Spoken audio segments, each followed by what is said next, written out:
I have quit cigarettes slash nicotine for almost 60 days now. Some days I forgot I quit. You know, last episode, I don't even remember to talk about it because I just like have not smoked a cigarette or had snus or been near nicotine or anything in so long.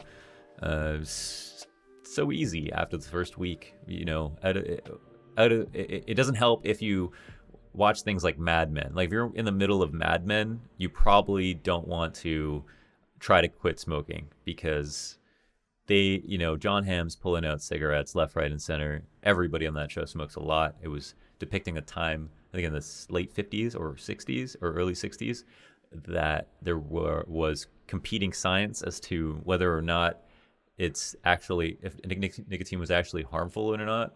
And cigarette companies were funding, you know, the research to try to debunk the health organizations in the US, and they were both coming up with propaganda to take the other one down. And I honestly don't personally believe that like cigarettes and nicotine are really that bad for you. I mean, cigarettes are much better than nicotine in some forms for sure, but just overall, I mean, I have a hard time believing that either are really that bad for you. I mean, if you want to quit, take your time with it. I definitely don't recommend quitting if you don't know that you want to quit.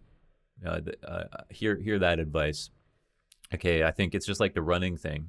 Like I went for this run that was 1.1 miles, and I really wanted to do it. You know, I really did. And maybe I didn't want it bad enough, and that's why I didn't make it. But I convinced myself that I wanted to do it. But if you do something like that, you say, I can run 1.1 miles. Like, God, I don't really want to do it, but I'm going to go do it. I'm just going to complete it. And then you fail, it's going to feel bad.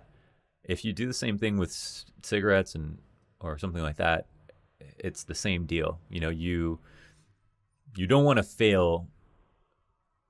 You don't want to fail. I want to smoke 5 cigarettes this week. And if that's like what you feel like you can do that.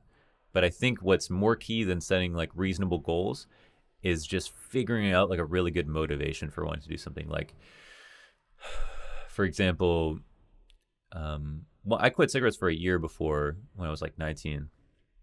And that was because of the money. I was like, it just costs so much. I just did some calculations, you know, spending like $20 a week while I was in university. So I was like broke as fuck. And I was buying cigarettes. And I was like, this does not make any sense. Like I'm spending so much money on cigarettes, more money than I should. So I decided that I would quit, and then that actually worked. You know, it got me through the first week just thinking about the money every day. You know, it felt good to quit.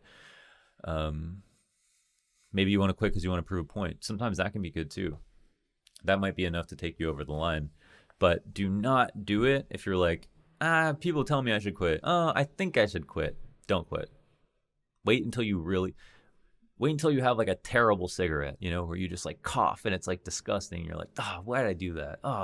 Why did I have that 10th cigarette today? That was actually disgusting. You know, take that feeling, that moment to be like, all right, I don't want to do this anymore. And then try to get yourself past that first really difficult week. That's definitely my best advice. But that's it for the health update. Cooking good, running good, quitting cigarettes good. Checking all the boxes for me personally. There's nothing really that I want to do more of. Oh, reading, maybe something I wanted to do more of. I started reading a book called The Outsider by Stephen King. I think I talked about it last week, but I haven't really read it since last week. I read through the second chapter, I think, but I should be reading every night, so I'll try to do that, and I'll let you know how that goes. New merchandise. Dope. This is the real exclusive shit, okay? Between me and you.